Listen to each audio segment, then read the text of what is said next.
Then you can plug this cable in, which is the power for your fan. Like this.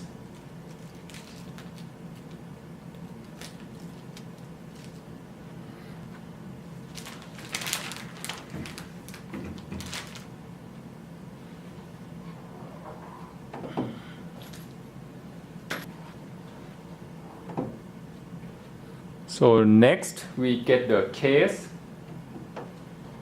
and we can put the motherboard in down here. So we can make sure that the holes on the motherboard match the holes on the case.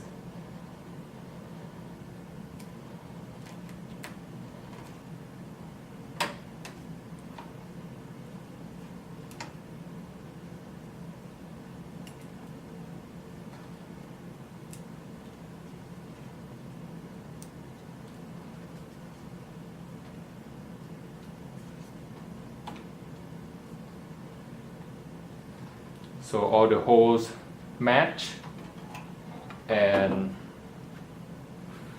all of the output back here fit perfectly.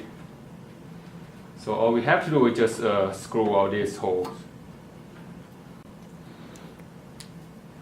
Now the motherboard is screwed in tight and nice, and then the next thing we are going to do is to plug in all these cables.